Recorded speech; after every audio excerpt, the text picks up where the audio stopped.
Ladies and gentlemen, welcome to the Chris and Andre Show.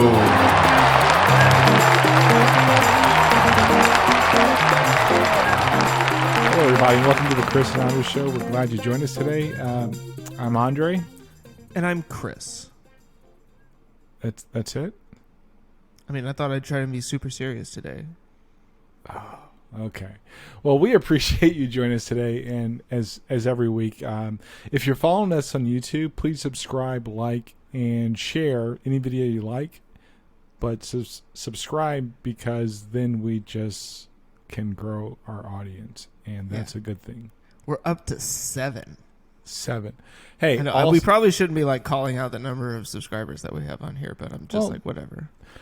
Well, I'm glad people like the content. So for the 807 people on SoundCloud that have actually subscribed to our channel, thank you very much. It's really appreciated. And just because we're using a different medium and channel to grow our audience doesn't mean we don't appreciate you guys, because you guys helped us to really feel confident in what we're doing, if that makes sense. It makes sense to me. Well,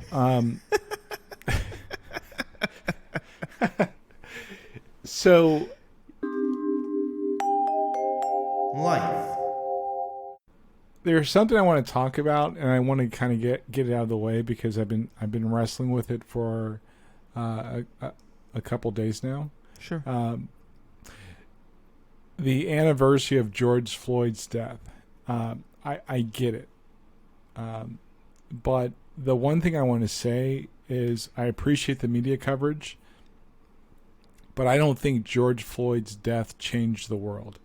I think it made the world pay attention, and the headlines, they're misleading.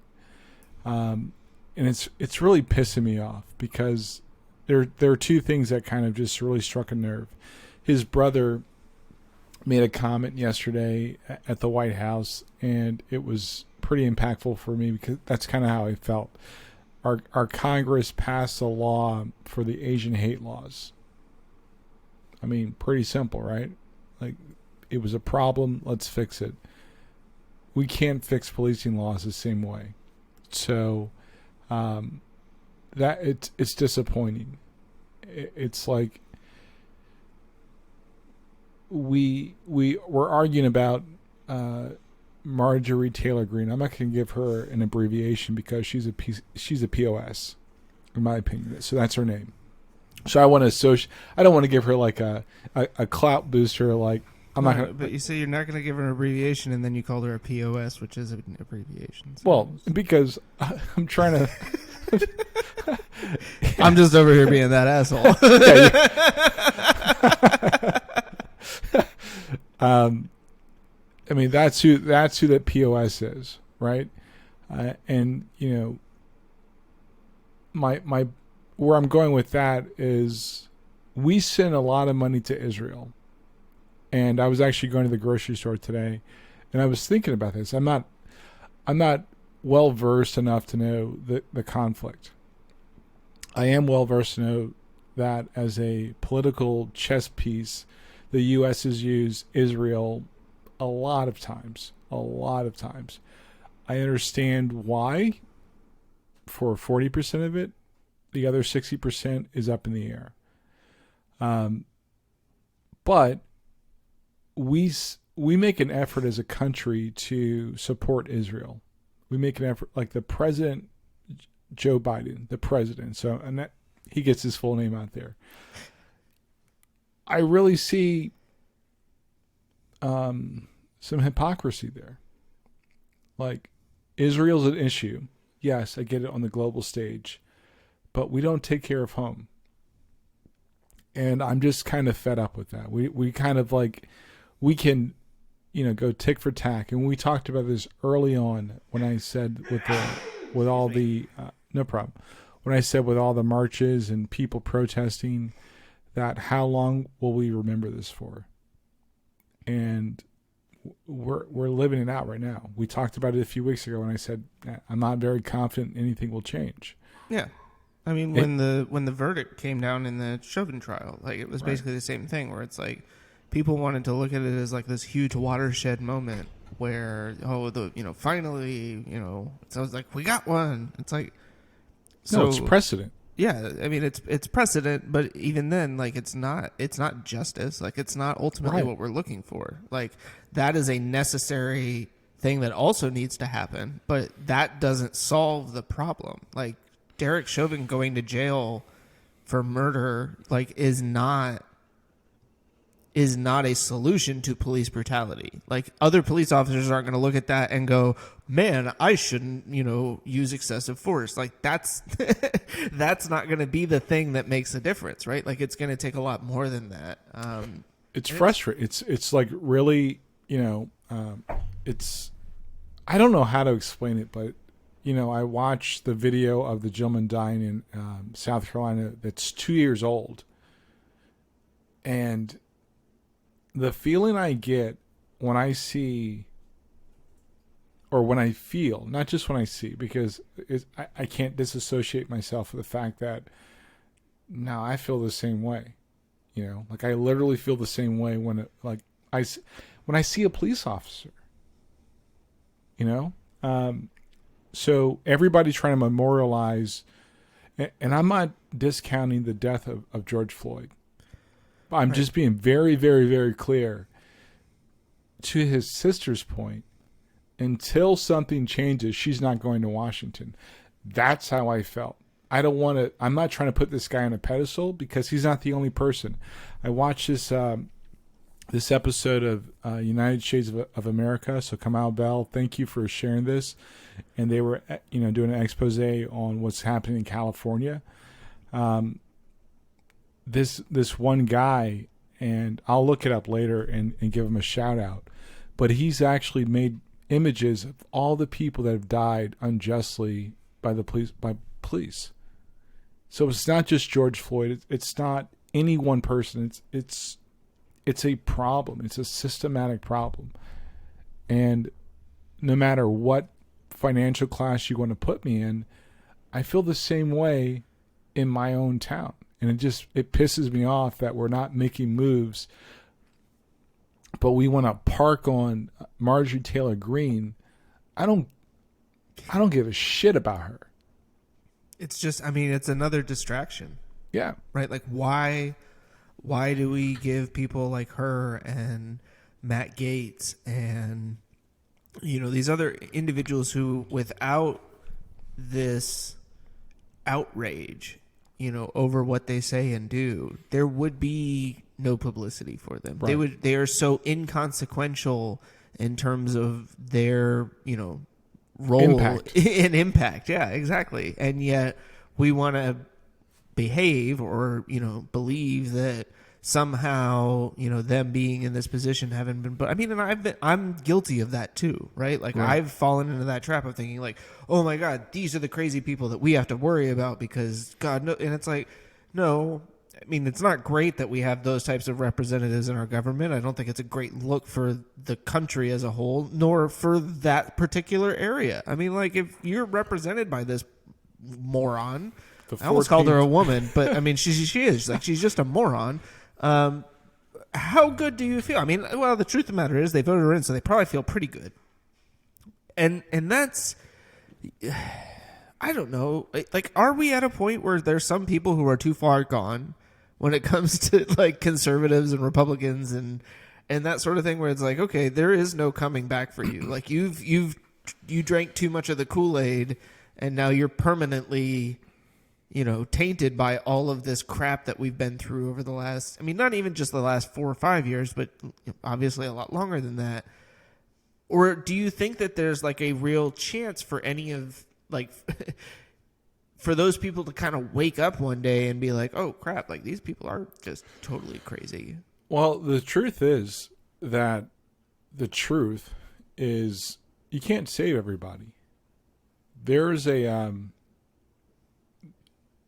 actually Jesus gives a good example of that, where he goes to spread the gospel and he tells people like, hey, some people aren't going to listen, so wipe the sand off your sandals and keep moving. I've accepted that as a truth of life. Not everybody is willing to change. Right. It's just, and that's, you got to be okay with that. You can't change. You can't save everybody. Some people are going to be, they're going to be a casualty. And I don't wish ill will on anybody, but I do understand that principle that not everybody is going to be saved. It's just not a truth of life.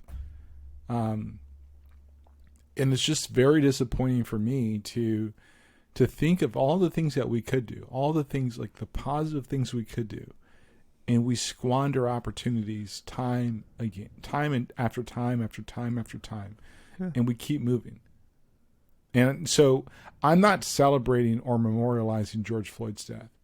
I look at it as what else has to happen for us to, to try as a society to do better. I mean, also, you're absolutely right, because look what it took in order for Derek Chauvin to be found guilty on the charges, right? Like, Chris, look what it took for people to realize that this is really a thing. Right. Yeah, and even then, you still have people who are sitting there being like, well, the toxicology reports or whatever it is, and it's like, at the end of the day, the man didn't deserve to die. Like, nobody deserves to die in that situation. Murdered. Yeah, he wasn't. He didn't deserve. He didn't deserve to be murdered. Right. And when you look at the truth of what happened, and you strip away the facts, sure, he had, like the guy in Elizabeth City. Sure, he was getting arrested on a felony warrant. Right. Sure, got it. That's a fact. But did you have to shoot him? You look at the guy. And there's so many names. I just don't. Right. I'm being honest. I can't commit all these names to memory. I'd probably be depressed. Right. I mean, that's like you're talking about. You're sitting there watching the video of the guy in South Carolina. Like, I've just stopped engaging in that. Like, I can't. I don't want to consume that content because, for me, it's not about the individual cases, right? It's about the larger problem, and engaging in kind of like getting wrapped up in these individual cases, I think sometimes is where we find ourselves, as opposed to paying attention to how we can actually solve what's going on here, like addressing the root cause. And instead we're so busy trying to treat the symptoms, right? Because the symptoms are like, that's the thing that's right in your face, right? Like, it's the rash on the skin that you're like, oh my God, that looks terrible. But it's whatever's underneath it that is really causing it that we should be addressing at the end of the day. And I'm just, I don't know how I feel about it, but I still feel the same way I felt after even the conviction. Yeah. Not much is going to change. I mean, to this point, nothing has changed, right? There's been no real impact from that other than that specific trial. Well, and I want to say this, but I don't want it to be like, the context says we have the ability to change. Yes. So to my Asian American brothers and sisters, I'm glad that bill got passed, because my niece is half Korean. And it's not a zero-sum game in that regard, right? It's not like, well, if Asian Americans are being protected, then Black Americans can't also be protected, right? To the fact that registered Republicans, or the GOP establishment finally said something about Marjorie Taylor Greene, glad you did it. But let's be real. Like, legit, let's be real about what's actually not being done. And that's a reflection in the character of this country. Like, I'm not going to celebrate mediocrity. That's just stupid. Yeah. And that's one thing I've been, like today has been kind of weighing me down. I wanted to talk about it with you because I'm like, I know I'm not crazy. I really know I'm not crazy, but why would we celebrate mediocrity? Right?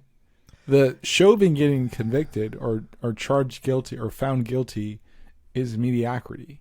Right.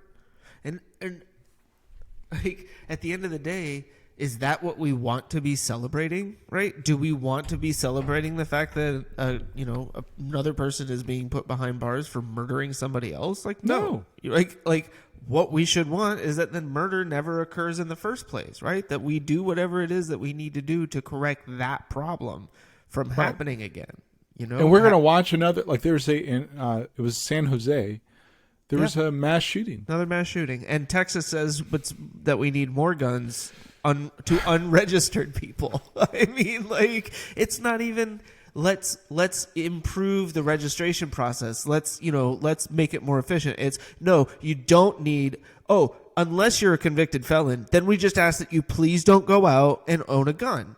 It's that simple, right? I mean, if you ask nicely, people just won't do it. You don't have to have laws and registrations and rules and regulations. You just say, I mean, it's like with, my 7-year-old, America. Like, hey, don't eat a bunch of candy in the middle of the day. And she's like, yeah, no problem. I wouldn't do that. And then I turn my back and I'm like, why is there cotton candy all over your mouth? And she's like, I didn't think you meant cotton candy. No descriptors in the candy, Dad. Yeah. It's frustrating. And I want to say it one more time. I don't wish what happened. Like George Floyd could have been me, my brothers, like anybody in my family. I'm not saying like, let's wash it, just like wash it clean, sweep it under the rug. That's not what I'm saying. What I'm saying is, until you prove me wrong, don't apologize, America. Change the behavior. That's where no, I still feel the same way. Qualified immunity, tell me what purpose that serves. What good does it do, right? Like what benefit is that legal precedent providing for the citizens of this country and the police? I mean, because police officers are citizens, right? Like they're part of this. My mom's a citizen, bro. Like that's the fence that the country's asking me to like straddle. Yeah. You're asking me to say my mom's a bad person or was a bad person? Just because she was a cop and had a badge, right? Like that's And that's what that's also what you and I have I think been very clear about. Hopefully people understand that. Like we are not all cops are bad, right? But to some degree, it's the same thing as like not all men. Well, yeah, not all men, but there's enough of them out there that are doing creepy shit that we kind of got to say like, hey guys, get your shit together. Yeah. Like, and I feel like that's kind of where we're at with cops, where it's like, hey guys, you can't just go around wantonly killing people. Like we've had enough of that. I'm amazed that we had to have this conversation. In gun control, like for what more has to happen? Like how many more people? These are things that when I think about, when I strip away partisan crap, at the end of the day, it's like right and wrong. Yeah. And don't double up on wrong to try to cancel out right, because you're going to probably lose. Yeah. And don't try to overemphasize where you're right, because you're going to lose people in trying to find a solution. And when I look at, that's why we haven't talked about politics a lot. It's just like we can't get, as a society, forget the partisan crap. At the end of the day, I was talking to a couple people the other day, and I actually said, I think that as far as helping with getting charging stations, because the F-150 is dope, it's on the list. I know. And I think the company should actually foot the bill. Like they should foot part of the bill. Right. The reason being is because they know the consumer demand is going to go to electric vehicles. Yeah. Fast or slow doesn't really matter. But show the good faith to support like what's going to happen. I mean, when Henry Ford was building Model Ts, you think that somewhere along the way he wasn't like, let's put in some more gas stations in this town. Like, right. You know what I And mean? I don't have the numbers on this, but gas stations are, I know they're in the top 5 to 10 That's a big spread for me of small business of a small business type that people open. Right. Because it's a consumable good that consumers are going to buy. Yeah. Anyway, so I want to get that off my head, and to be clear, I don't revel in the loss of life. I'm saying that if George Floyd died, it wasn't to change the world. It was to make the world pay attention. And that's the message I want people to really take away from this. It was to get the world to pay attention. You know, you got Emmett, you got, so many. I mean, I don't. You got Ahmaud Arbery. Like, these are. I mean, cases. It's an unending list. That's the problem, right? Like, you can go back decades and centuries at this point, and just rattle off name after name after name after name after name, because this is what we have been dealing with in this country for that long, and it is like, I think you and I, like, we haven't been around for most of that stuff, but in our lifetimes what we've seen is enough to make us go like, guys, what the hell are we doing here? Like, how have the reasonable ones not said enough is enough? Like, we're not going to be driven by the extremism anymore. It's insane, brother. It's like, it's very, very, for me, stressful. It's stressful to think that, we have another opportunity as a country to actually do some good for multiple people, not just a minority. We've done it. We've done it within the last 60 days. We passed the Asian American hate law in record time. Yeah. And I'm not, and I with record opposition from the Republican Party. How dare you make it illegal for me to hate people based on their race? I just can't, man. I just can't, and I don't want to get into the partisan politics, because, like, we almost talked about it a few weeks ago. I think policy is more important than partisanship. I think you're absolutely right. There should be a way to pay for things, right? Without so, for example, gosh, I don't want to talk about politics.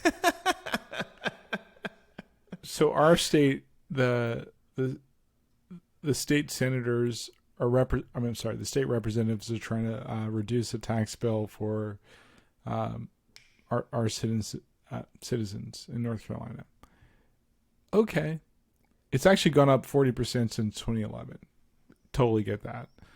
I mean, considering where it probably was in 2011 and relative to the growth of the state and all of the things that we've added that we have to pay for, I don't know. I mean, like, yeah, my taxes in Cary aren't great, but they're not that bad. They're better than California. Yeah. I mean, like, do I need a 40% reduction in my tax bill? No. Like, I can afford my tax bill. It's not breaking the bank. That's right? the challenge, though, right? And that's where I was like, I'm on the ledge, just because I'm like, I could definitely use a 40% reduction, but what am I willing to sacrifice 40% of the stuff that I'm paying for, right? Like, am I willing to deal with 60% more potholes, right? Am I willing, like, no, especially not if I'm heading to Morrisville. Like, F you guys. Get your freaking stuff together. You can't use Morrisville as a bench line, though. No, I know. I just hate Morrisville because they take terrible care of their roads. But what about Cumberland County? What about Johnson? Well, Johnson County is no longer in the mix anymore, because they're actually going to get some nice, like, injections into their economy. Well, and then, I mean, at the federal level, like, Biden's got the tax credit that's going into effect here soon for, people with kids, the child tax credit. And so, but I don't know. I am not somebody, when I walk into the ballot box and there's, bond measures that are on there. I'm not just like, yes, spend all the money. Like, I like to read through those things and actually say, okay, like, do we need to spend another $4 million or $4.5 million Right. on a library in downtown Cary? yeah, or do we need another, do we need 50 million to, revitalize parts of the parks? Like, well, if I really enjoy going to the parks and I feel like that's a good investment, okay, I might vote for that one. I never use the library, but I do know that it's a very valuable resource for people who don't have access to the internet, for kids, whatever. So I'm like, yeah, cool, I'll support the libraries. Like, I don't know. I try to take each one as it is, but at the same time, I'd rather my government spend the money that they need to spend as opposed to being like too cheap, and it's like you go to the library and like, sorry, our one copy of the one book that we have is checked out for eternity. Like, Yeah, we turn into Alabama. Like, I'm going to be honest, the 14th, or Louisiana, Mississippi, or the 14th congressional district in Georgia. yeah, I mean, Right. ooh.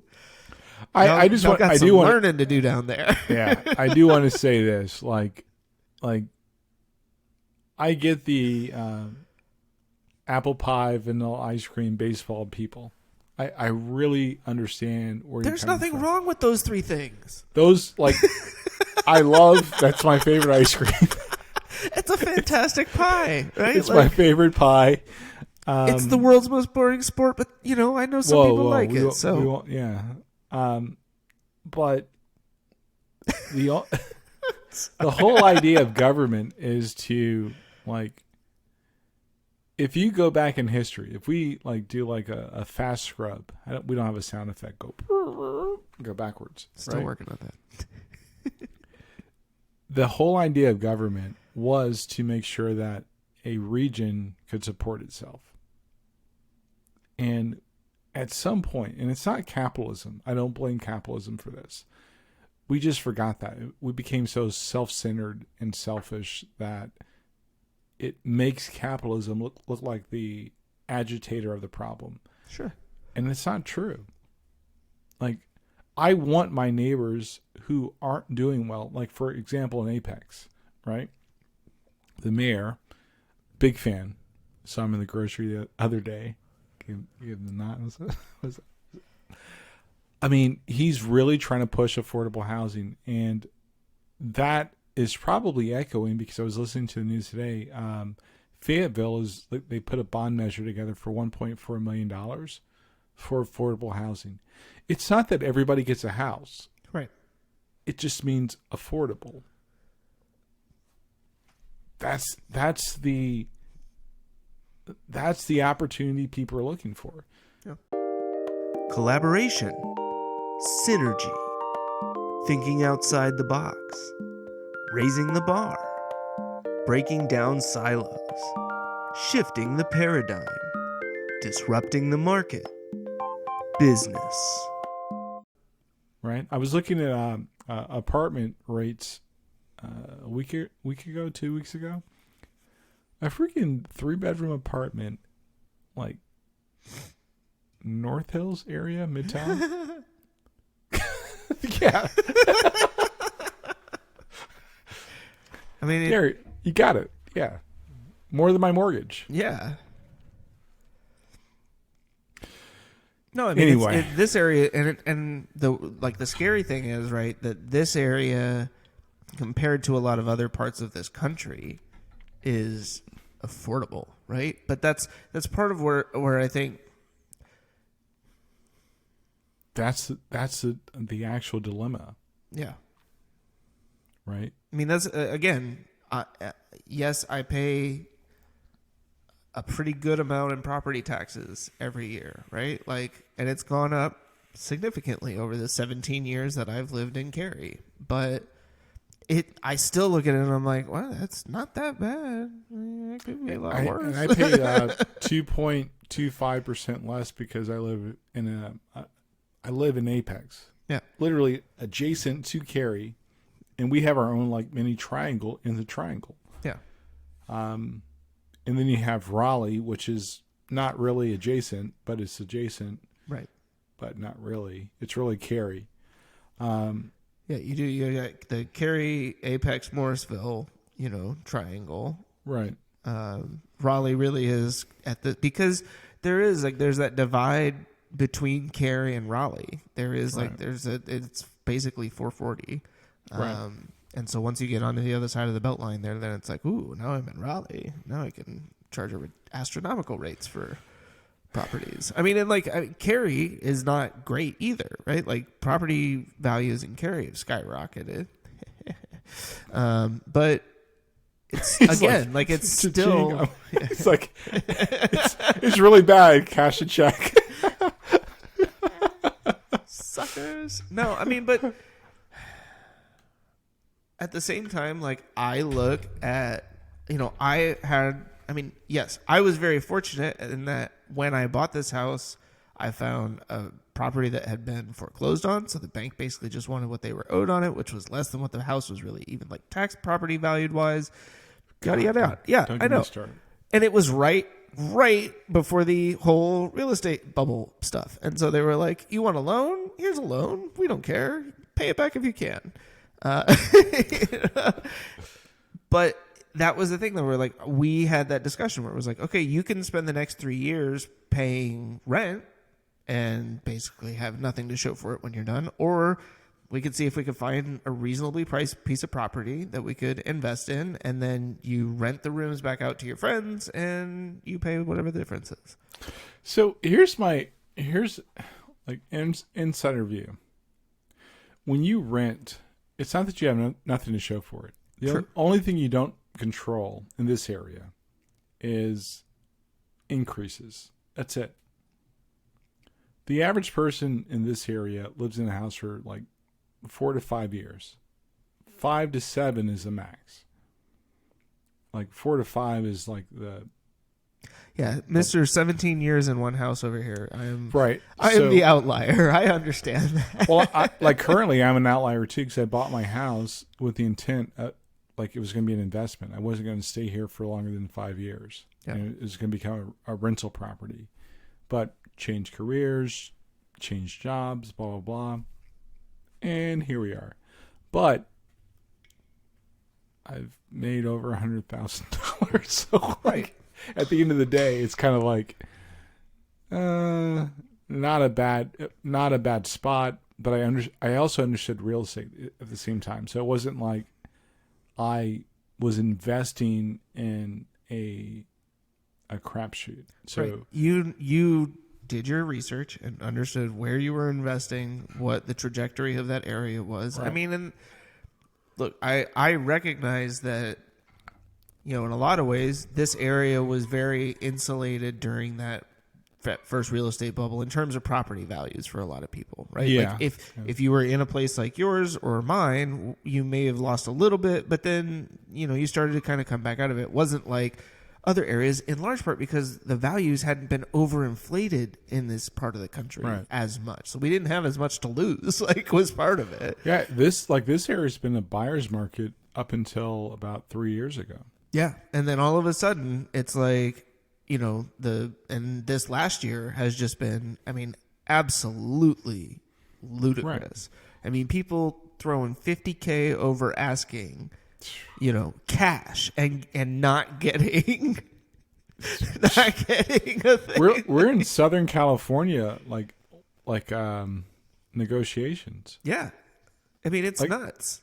I've been literally this past, it's only Wednesday, but I've got some remodels to do, and I'm like, do I just sell it? But I'm like, nah, because I'm not ready to move yet. Yeah. At the end of the day, I'm like, I got my lighting kind of manageable. And just got to get that tree taken care of. No, but you talk about remodeling, that's the other thing over the last year, right? The cost of materials for remodeling have gone through the roof, in large part because at the beginning of COVID, there was a disruption in the transportation services and the manufacturing and an initial dip. And then it was like, people were like, well, I'm stuck at home, so I might as well make things better where I am, right? And so now you're sitting there. I mean, I was working on a project today. I told you, I'll tell our audience, I got new laminate floors put in. One of the things that the installers, I guess, didn't mention until they got here, the day to take everything out, was that in the downstairs area where I am, it's a concrete floor, is there's one step, so a step and then down to the floor from the landing when you first come in at the main door. That step is so small that they couldn't really wrap it with LVP. Like, it was going to cost more to do it in the LVP than it would pretty much any other solution. So I spent the time today getting a bunch of hardwood and cutting and getting everything fit and stained so that now I can have this really nice step. It's going to look great when it's done because I'm not one of those people who just like half-asses stuff. I'm like, no, Ron Swanson is my hero and I'm going to make a stair that he would be proud of. It's literally one step. That's all it is. But of course, like the step, I'm going to get way too detailed in here, but the step is the way that they built it. It's just a stupid plywood box, but they built it out. It was 14 inches.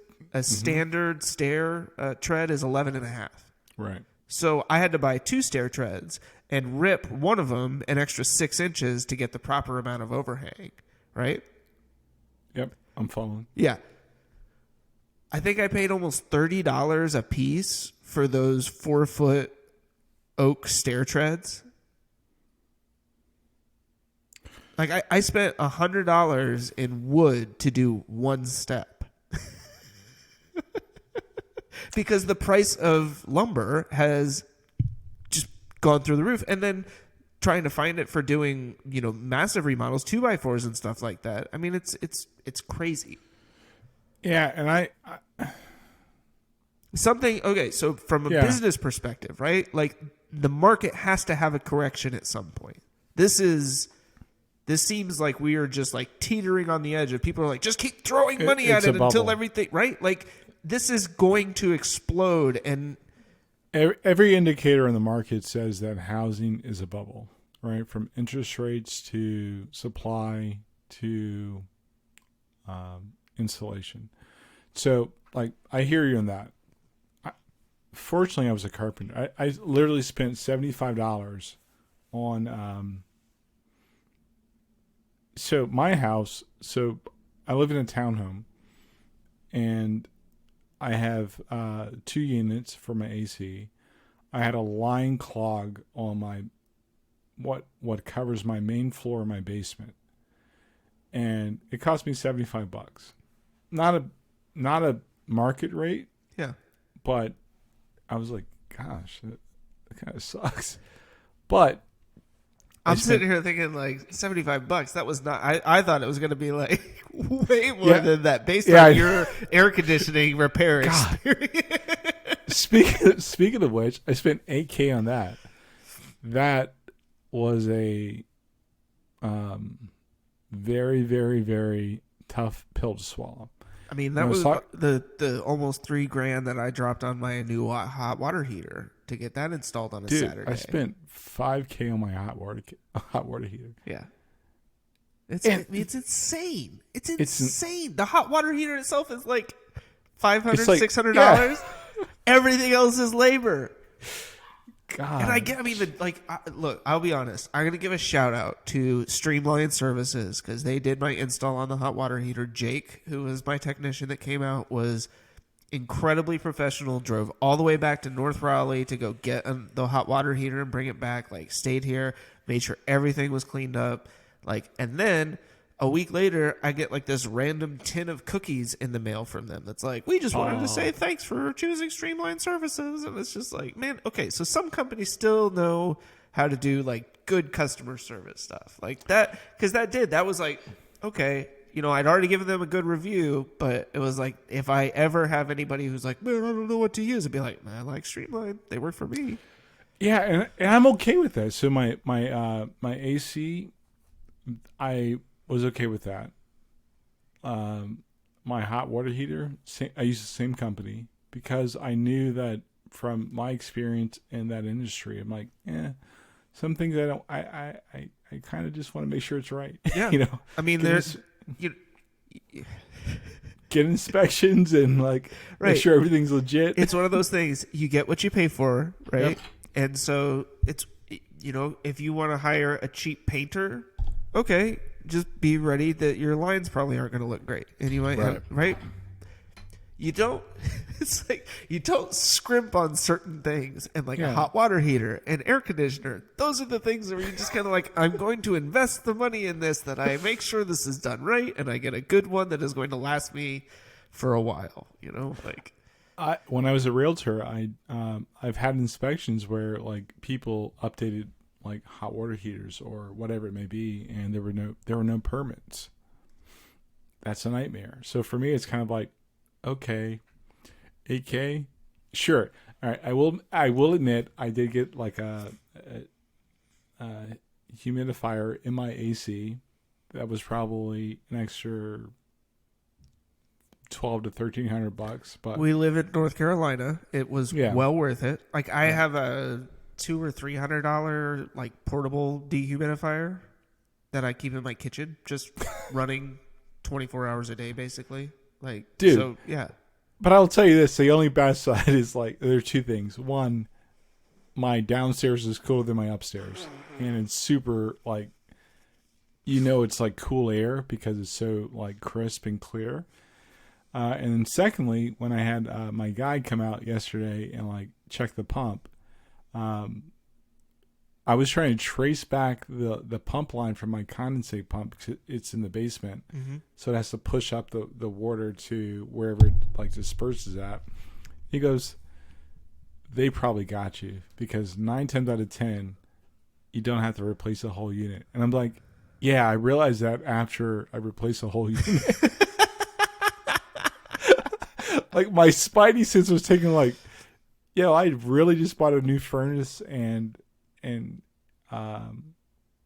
but that makes me mad.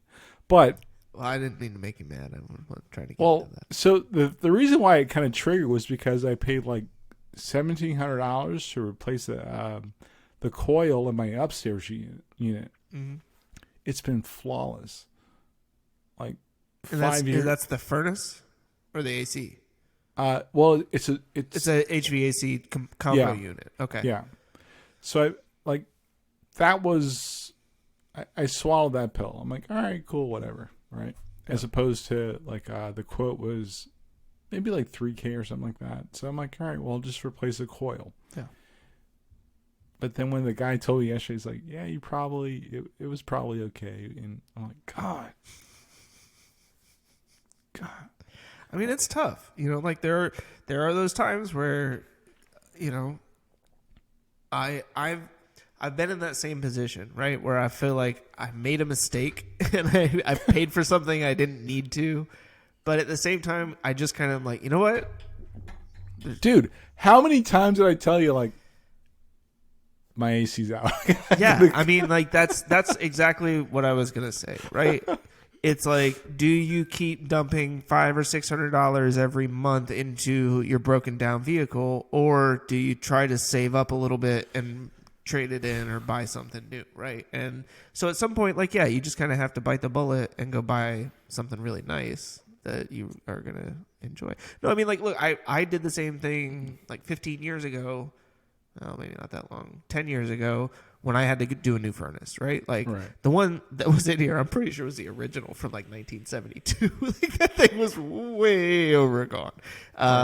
And I mean, I probably paid, I think it was $5,000 or $6,000.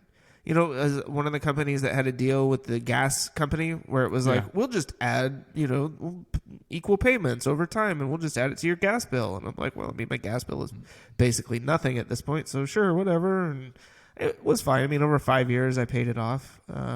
But it's still like, it was one of those where when I was done, I was like, I feel like I probably paid way more than I should have. I won't call out the company because other people really like them. I felt like, it was one of those deals where they got me signed up for the, well, if you sign up for the, plan, then the call is free. We won't charge you the $179 we were going to charge you otherwise. Right?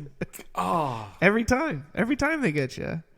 But see, that was the deal with Streamline. When they came out, the guy was like, look, it was basically $60 more if I enrolled in the plan, which gave me a 1-year family plan that is attached to the hot water heater.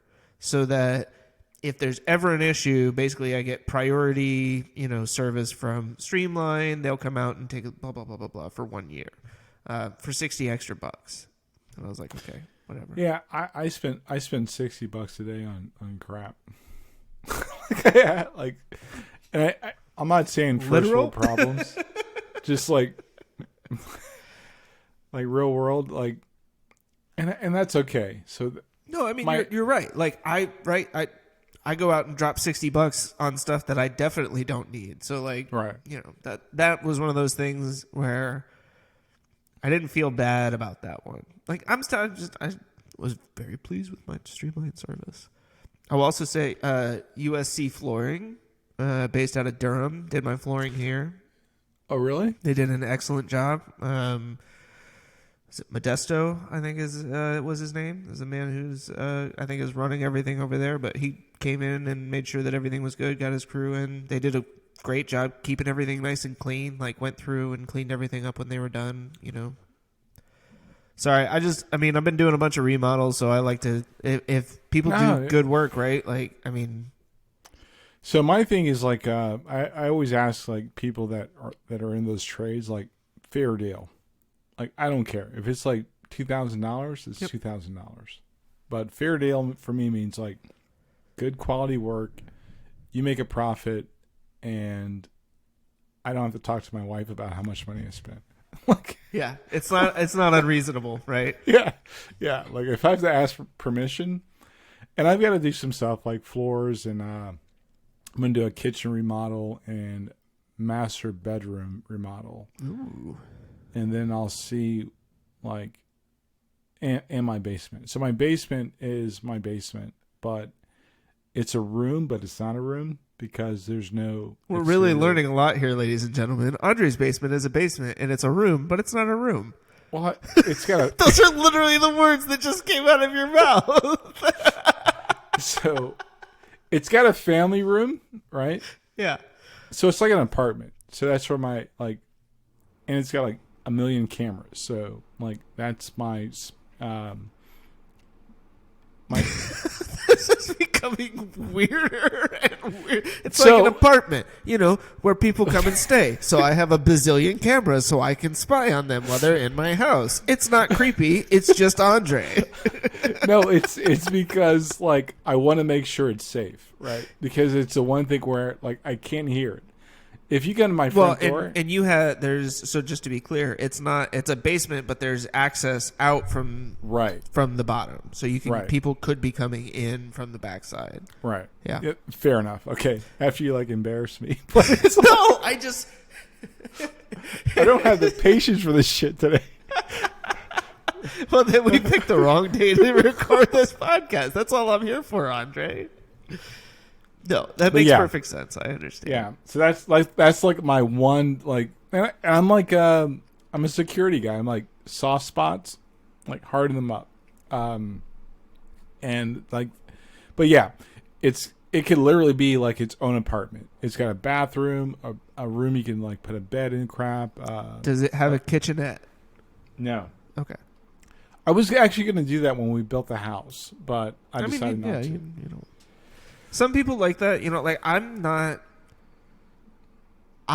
don't think I would be comfortable even if I had like a deadbolt.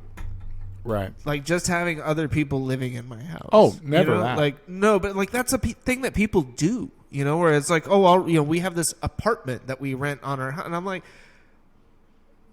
That's a northern thing, though. I mean, seriously. Yeah, it is more of a northern thing. You're not right. You're not wrong about that. And like my parents did that. Like they had a room that they rented to some person, you know, like randomly at one point. Not when I was alive, but before then. Though we did have a German au pair that came over. That was funny. Jesus Christ. Well, no, so it was really like some friend of my dude. What are we talking about? I don't even know. It's a podcast. Like it's just going from one thing to the next. Fine, I won't tell my German au pair story. No, we'll just move on. No, I have to hear it now because, like this guy had an au pair. So, I don't remember who it was, but some friends of my parents had, through one of the agencies or whatever, found some girl that was going to come over and stay with them for the summer from Germany, and she was like a nanny or whatever, and so then her other friend was supposed to come with her, but then the family like backed out at the last second. And so my parents' friends were like, hey, totally random, but would you want a German au pair for the summer? And my mom's like, I don't really think we need one. And they're like, well, she doesn't really have anywhere else to stay. And they were like, well, I mean, so they talked about it. They were like, fine. She was great. Like her family came at one point and stayed with us, which was hilarious because like she didn't tell my parents that her family was coming to stay with us. It was like, my family's coming. And they're like, oh, great. And then they got there like, so where are you guys staying? They're like, here. And they're like, oh, okay. But yeah, that's happening right now. So that's how Chris had a German au pair. Well, I got nothing. Her name was Sabina. I remember at one point she dated a chef from Sizzlers. That's weird. Why is that weird? That he was a chef at Sizzlers, or that I remember that you remember Sizzlers at all? Well, Sizzlers was a big thing in California. I mean, really? Like, oh yeah. Those back when buffets ruled the world. Well, speaking of which, cooking. I read an article on Vox, and they were saying how people that don't eat beef or chicken are kind of healthier. Duh. And well, end of topic. Yeah. Moving on. No, I mean, I glanced at that article. I didn't get a chance to read through it too much before we started, but yeah, I like because it was also approaching things from the climate standpoint, right? Like the impact that we overall have on climate. And I mean, this is Joe Biden's coming for our burgers. Like, we're not going to be able to eat but one hamburger a month, said Tucker Carlson. Sorry. I know we just sat here and said, don't give the crazy people any airtime. Right. And I'm like, now you're going to do some beeps, bro. Tucker Carlson. Yo, if I ever met that dude on the street, I would probably get a charge that day. Do you know what? It doesn't even bother me that I have to do some bleeps because I like. Let's talk about technology. DaVinci Resolve. It's my jam now. I know. You were talking about it before we started recording. Like, I went through and did everything because last week when I was sitting here doing the audio, I was like, why am I not editing the video at the same? Like, I literally have to make the exact same cuts. This makes no sense that I would sit here and work through the audio without having the video attached to it.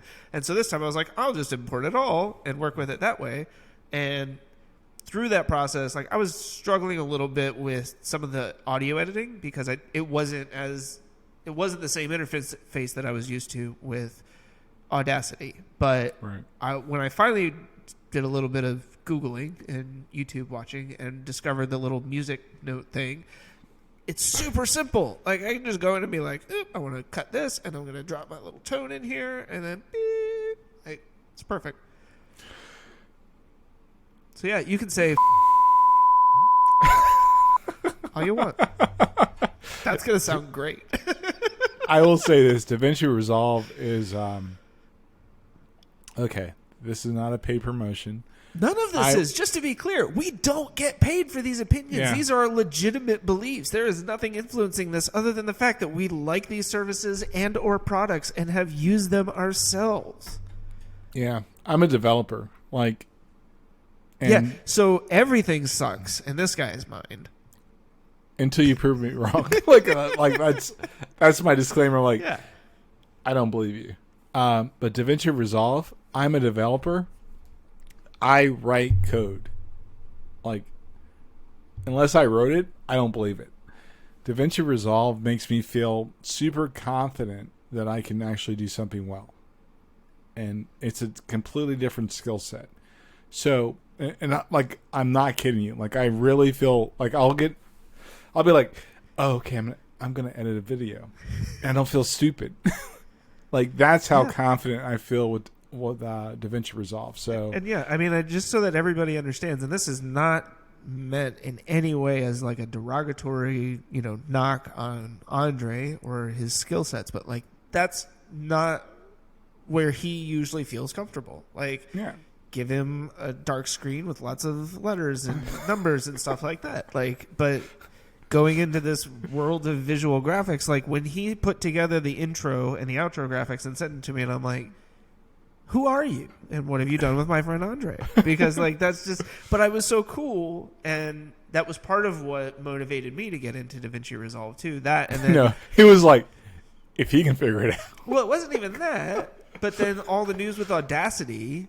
And then but more important than that was I wanted to be able to do some of the clips that we've been releasing. So I'm sure if you're watching this, which is probably not going to be cut up into an individual clip. So anyways, it's the full episode. So thanks for watching the full episode and making it an hour. Thank you.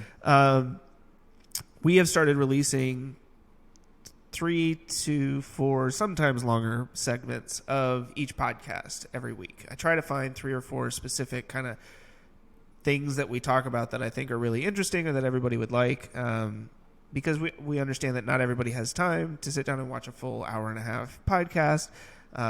Sometimes you just listen to it, and sometimes you just want to be able to get to a specific thing. And so it seems like people have been responding well to those, and so our plan is to continue doing that. But that was actually my main motivation, was because I wanted to start doing some of those things and putting together trailers, and Andre had done the initial edit on the first episode that we had done recording with Riverside. And so when he sent me that, I was like, okay, well, now I got to download DaVinci Resolve and figure out how to use it so I can make all these other things that we need. And yeah, like same thing. As soon as I got into it, it was really intuitive.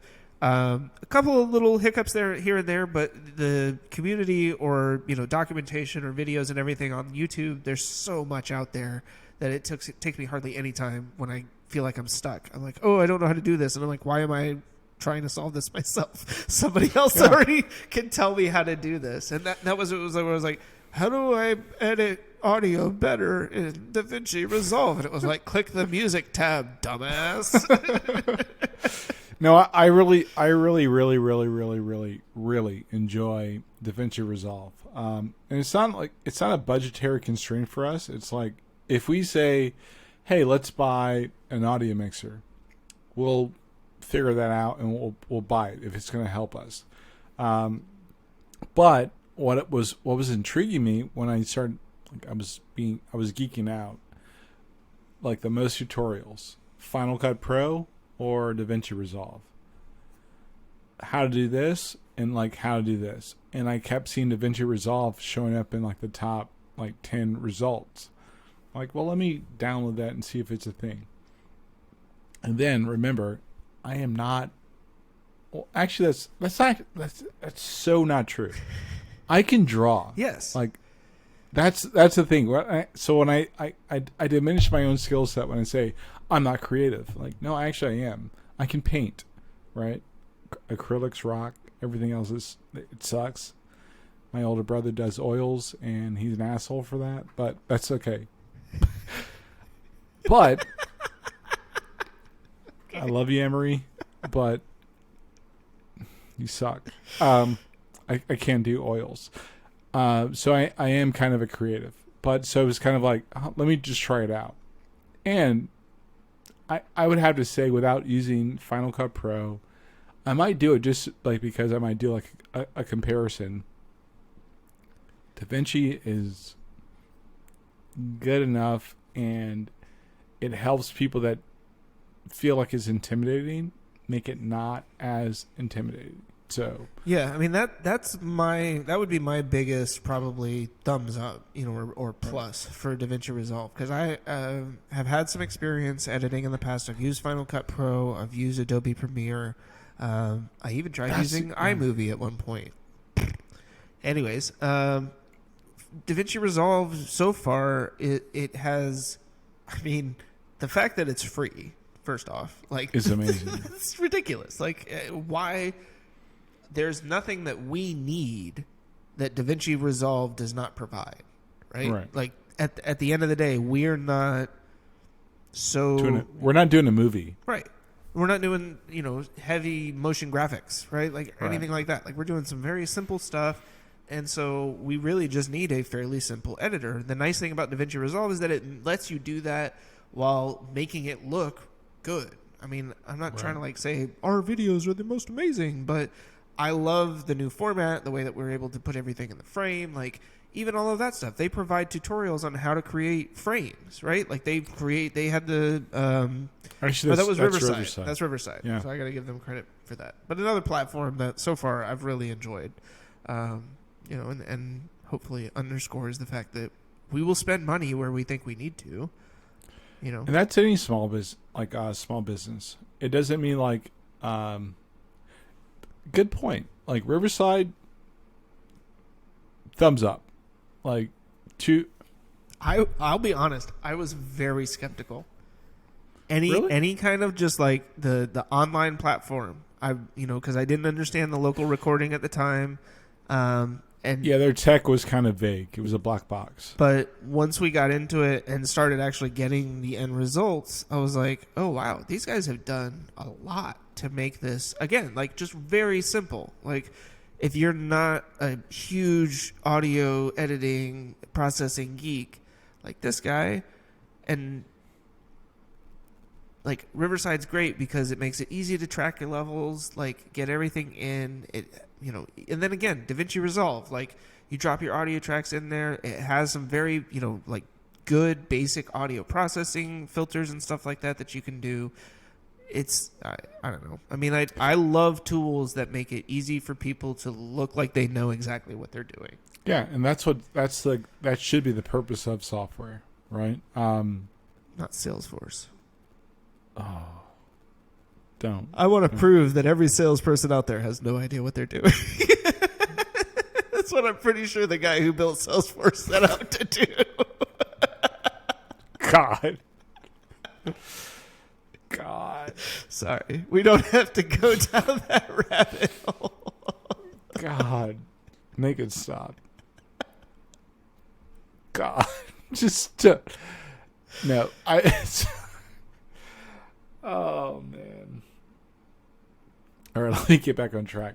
So I'll say this. Riverside, awesome company. Awesome product. DaVinci Resolve. Your model works. Please don't change it. We'll buy it, but please don't change it. Like, we'll figure out how, like, if we need to buy it.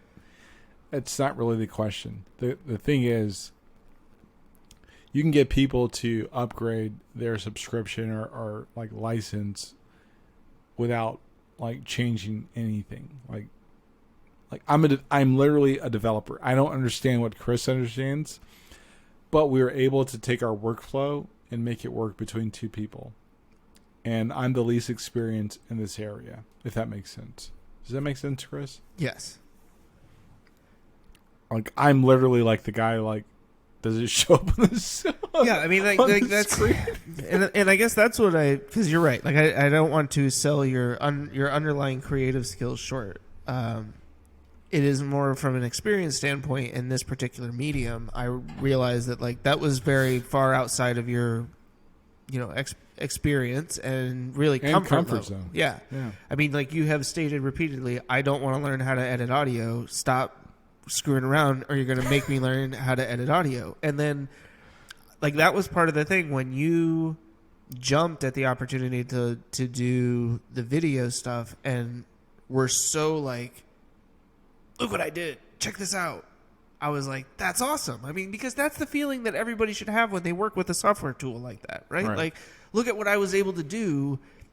Ultimately, like, maybe I didn't have a specific idea when I came in here, but the tool helped me to figure out something cool that I could do with it. Or I knew exactly what I wanted, and the tool made it so that I was able to do what I wanted. Like, those are the two things that I feel like any kind of software tool, and then especially when it comes to this type of editing and producing content, right? I mean, that's content is king.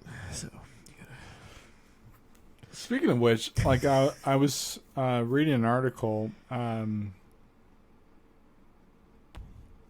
me, yesterday, and if you're trying to build a platform or a website, you need 4 strong legs. Sorry. You added the website part before I could get my joke. Technically, that's not true. You can actually build a foundation with 3 pillars. But aside from that, that's the technical part. What are you gonna do on your weird little triangle platform? Huh?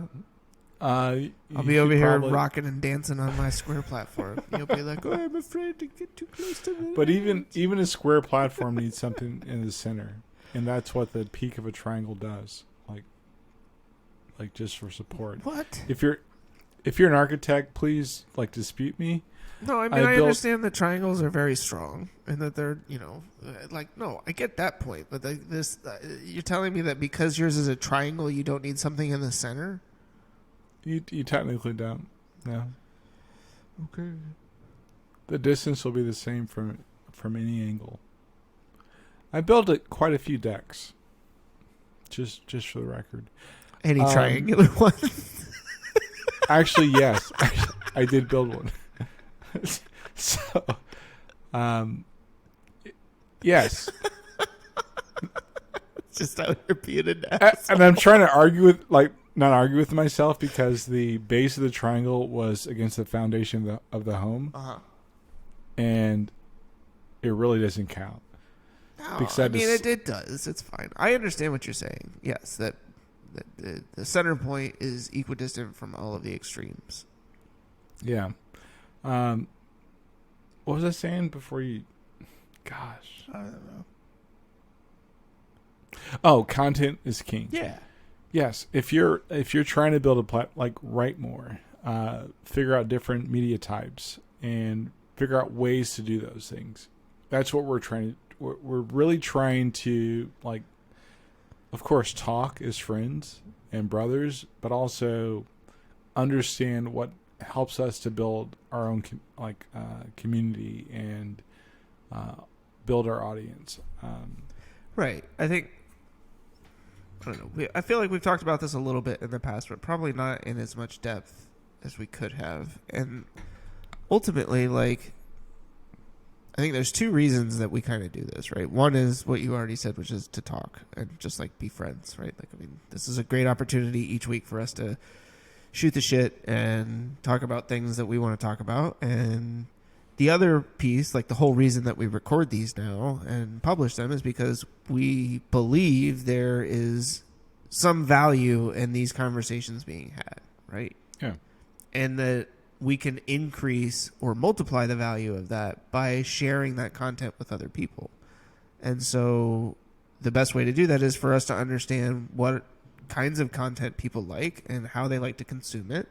And so we've been really, from the very beginning, I think kind of tweaking and adjusting and fine-tuning what it is that we're doing to try and determine how do we best serve our audience while still providing ourselves the platform to be able to do what we want to do, which is hang out and talk. That's why we still do hour-and-a-half podcasts where we ramble on, and sure, we have 50 things in a list, and I'm just going to talk about my German au pair that's not on there.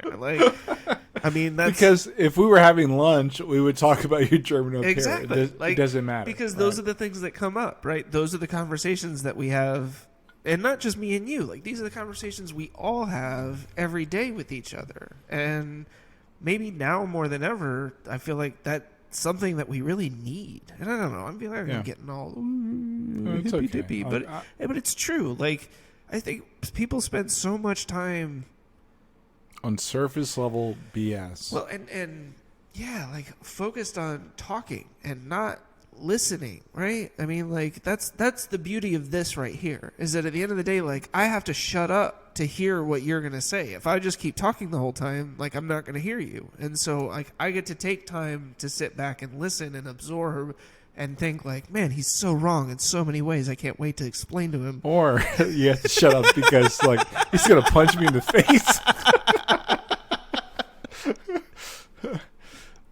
But it's very true. I think that a lot of times,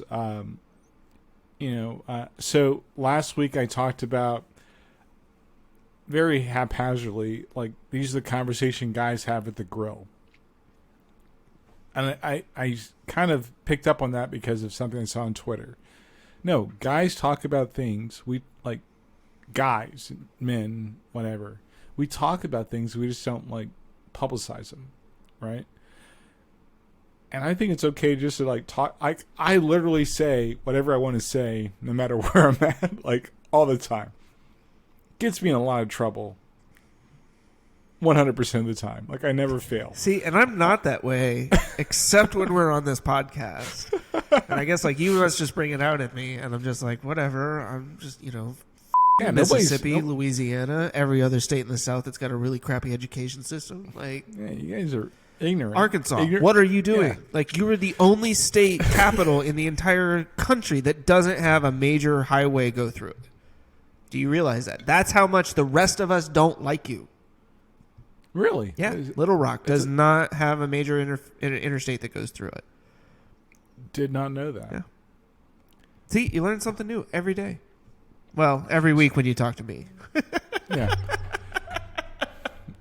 Like, you intentionally, like look for shots to take, like, Arkansas. I mean, this is how my brain works, though. Like, I discover these little facts, and then for some reason my brain's like, I'm going to store that up here. But the soul of these conversations are like, and I'm open about it. I don't discount therapy. I think that there are things that you can do prior to therapy, right? Having good friends, having your circle, being honest with people, disagreeing with what you say. But I've raised the bar and said, I'm going to do that publicly. There are times where we'll have a podcast and I'll share it with my sons, and I'm like, I didn't agree.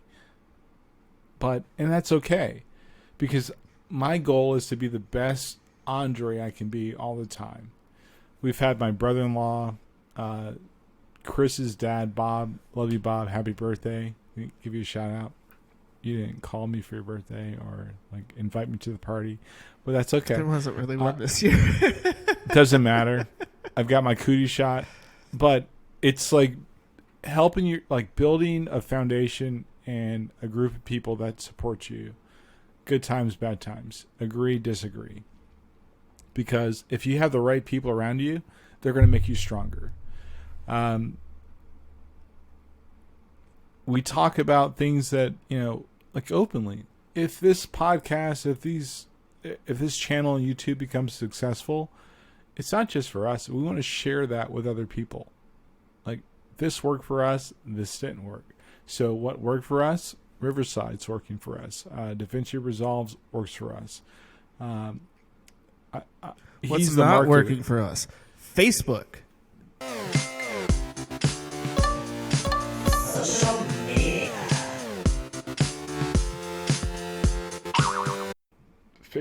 Facebook garbage. Please do me a favor and eat a big fat bag of dicks, because no matter how much content I share on that, I get one person reached, 2 people reached, and I know it's your wife. Chris, like, it's literally just your wife, but we have like 23 followers. So how is it, right? Same thing on Instagram. I can share something on Instagram, and I know what it is. I know what it is. This is Chris's crazy conspiracy corner for cookie concepts and other stuff, but I don't even remember what it is because it's been so long since we did it. I know what they're doing. No, they are restricting the ability of pages to reach their audience because they want people to pay for the advertising. I get it. But then just don't make pages free. Don't make it a thing where it's like, oh, come get your page and then you can reach your audience. Chris, shut up. Well, here's why. You're like you're in the rabbit hole. One, you're the marketer. I'm the certified geek, right? Then you look at it, you're the marketer, I'm the guy that's shrewd businessman, right? So am I just always the marketer? No, but I don't Andre see that. Wears 50 different hats, and Chris is just marketer. No, you're marketer. So, disclaimer, I believe that marketers are more valuable than what people value them at, basically. When times are good, you hire more. Times are lean, first person you lay off. But when you're trying to rebuild, who do you need? Marketing. The people that understand what your customers, clients. How do you get your product or your service to your customers? That's right. What marketing is. I mean, ultimately, like it's how do you get people to trust you, to want your product? I was just explaining this to Helena the other day. I don't even remember what it was. Jeez. Stop doing that to her. Well, no, Like, she's but I was just like, whatever. 7 years old, you need to understand. It's like people pay, to have a product associated with something that people like, right? And the reason they do that is because when they see something that they like and then they see a product, the hope is if they like this thing and they see it associated with this product, they'll go, oh, I might like that product too. But every company needs a guy like me. I was told by It's just like the guy who doesn't listen to the marketer. I was told by an executive at E Area, you're the guy, and I'm paraphrasing, that makes sure the trains get to the station on time. Yeah. I'm that guy. Like, I am wired that way. No matter what you say to me, it's like, yeah, but will it be 2:00? Like, Andre doesn't care how many people are on the train. He just cares that the train gets where it's supposed to be at the time it's supposed to be there. right. I'm the one who's like, but are people enjoying their ride on the train? How can we make the ride more enjoyable? How can we make them feel like by riding on this train, they're somehow completing some grand event in life, and they'll never forget this moment. Totally don't care. Nope. I want them to be comfortable. Ooh, how can I make some pop culture reference in my marketing efforts in order to entice people to do this? You'll figure it out. Sorry, I'm going to keep blowing my nose because my allergies are just driving me nuts. And I know I'm going to listen to this later and be like, oh, I can't talk about stuffy. Like, I can't breathe through my nose. I'll be like, why did I record a podcast like that? This is one time we are literally all over the place. Yes. No, this is probably the least organized episode that we have had in a while. And I blame myself entirely. I am just like, today has been a day. My stair project was a little frustrating, but it's worth it. It is. No, I mean, it's. But I do want to all you got to bleep that out. Oh no, I want to all over Facebook. I hate Facebook. Yeah, I mean, I'm. I don't know. Again, I understand what they're doing. No, you don't. No, I do. I do understand what they're doing. I understand. Have you seen their? You got to bleep this out too. Have you seen their commercials? Yes. We care They're about security. Everywhere. Yeah, because they know that they mess no, up. No. Oh, not that one? The privacy commercials. Yeah. Yeah. Yep. I said privacy or security, but I meant privacy. Yeah. No, I mean they're going whole hog on that. They're trying to convince people that, and they're super specific. They're going. Yeah. They've got a Hispanic male, a Middle Eastern or Asian. Not trying to. I'm old. Please forgive me. They've got somebody that's not white, doing the same bit. Two different types of that person in two different commercials. Sure. Are you effing kidding me? I mean, that's where advertising is going, right? If advertisers had it their way, what they would do is they would have a different version of each commercial based with a different skin tone group. And based on the skin tone of the person watching the ad, they would just say, this is the one that we want to show them. Look, it's you and your friends, because it's impossible for you to imagine yourself as anybody other than white. I'm sorry, but that shit gets offensive to me, where it's you really think that I'm that. I mean, and trust me, I see the look in your face, and I know, right? Yeah, it's offensive to you, Chris, but it is. How fucking stupid do you think I am that I don't recognize that you think that you have to pander to me with some white male in order for me to associate with your product? That's not. I'm sorry. I'd like to think that I've evolved a little bit beyond that as a human. I can recognize. I mean, you're right. Sorry. I am all over the place today. I know that I'm not like everybody else, in part because I have that marketer's brain, and so when I'm watching these things, that's what I'm seeing. I'm like, okay, so the reason that these people are like this, and the reason they chose these people is because they think it's going to basically send a specific message, right? There's some underlying tone to all of this that they're trying to convey. And that's part of the fun for me is what the are they really trying to say? But do you want to decode every message though, right? No, exactly. That's the problem. So my problem with marketing, and I'm a P&L guy, right? Sales, revenue, whatever you want to call it, bottom line. I am a P&L guy. I do not want to decode all the time what like top line revenue sales means to my bottom line, especially when I'm relaxing. Marketing has turned into that trope. It is the trope of stupidity and lowest common denominator, right? Like, what is the easiest way for me to sell my product? right. And that just annoys. No, I agree. So, like in sports, people feel like the nerds, right, have ruined baseball and basketball because everybody just jacks up 3-pointers and, you know, all of the baseball rules where it's like, oh, no, we have to have 17 pitchers to get through a single game. And I do agree to some degree. Like, yeah, we miss some of those elements of the old style of the way that things were done. I think in a lot of ways, those same kind of ideas have ruined marketing. Like, there used to be an art form to marketing, right? Like there was an artistry Sure. to how you craft your message, to how you associate it, to understanding where the trends were without shooting fish in a barrel, which is where I feel like we are now, where it's like, you know, the nerds at some point said, well, your marketing campaign over here is generating a 16.1% return, whereas this one's generating a 16.3%. And it's like, okay, cool. Like, I mean, 16.1 sounds pretty good. 16.3, like, that sounds like they're pretty much the same. No. We have to go with 16.3. And then everything from that point forth is done based on this one. I mean, we went through the same thing at E Area, right? Like one case of something working was now this is how we have to do it every single time, you know? And it's, but I don't know. I'm going again. I'm sorry. I'm really all over the place. But to be fair, like E Area, they focus on one data point. Yeah. Right? The Fortune 5 I worked at, They didn't. They actually had 5 to 7 year like projections. They knew, like, for example, the LGBTQ community, and if I missed a letter, I apologize. They were early on that whole like pivot. Sure. They were early on the African American woman and their spending dollars. They were early on women spending more, like actually 30% more, and on what's the name of that category?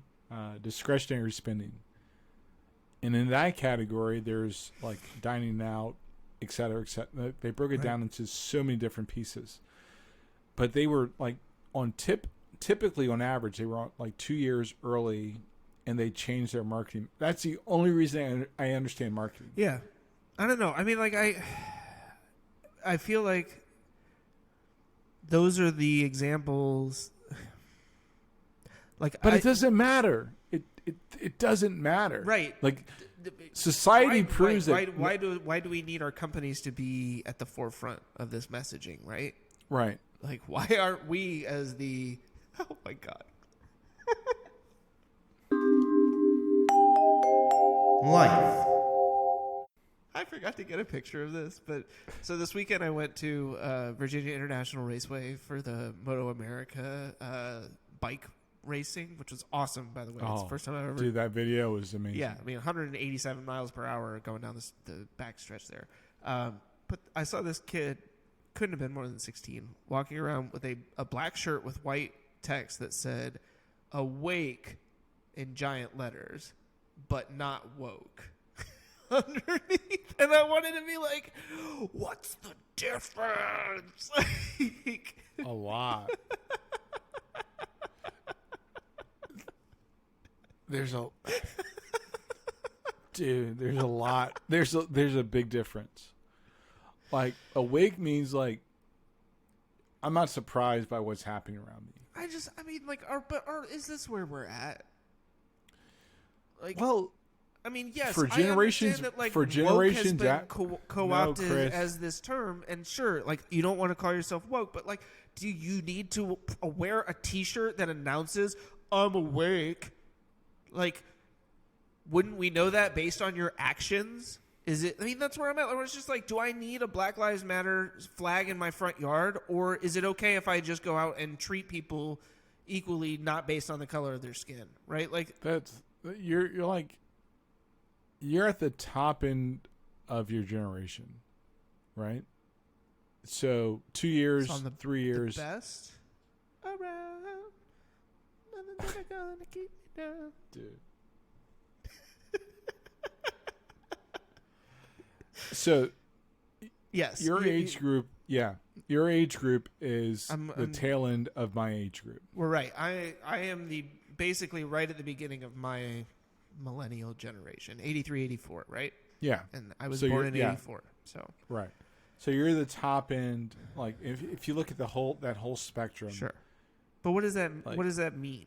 I mean, like, it means basically like you are probably aware of some of the stupid stuff that happens prior to you going to first grade or entering middle school, where like you really were aware of those things. Mm-hmm. So yes, that T-shirt makes a lot of sense, right?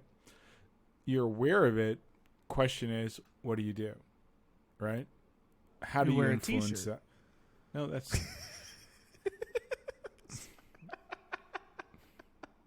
I Okay. guess like, but that's where I don't know. You're parking at the speed bump. I am. I just don't get it. I don't. It's actually not a bad. I would buy that T-shirt because like I'm aware of what's happening around me. I'm trying to do things to influence my environment. Right? Woke, in my opinion, is get killed by cops. Right? Oh, we beat up Jewish people. Yo, that pissed me off so bad to watch like that guy get beat up in the middle of freaking New York. I mean, Like that. yeah, like That's my point. It's like I can't be enraged by these things without understanding that it was happening yesterday. And that's the difference between, like, in my opinion, like woke is like, oh, that really happened? It's a disbelief. It's a shock value. I think woke is it's basically shock value awareness. Awake is like, yo, I can't look at you as family. Seriously, like think about it this way. If I just go off my emotional like point of reference, yo, white people are crazy, yo. I just don't rock with them. Yo, these guys they put mayonnaise in everything, yo. Like that's not a thing.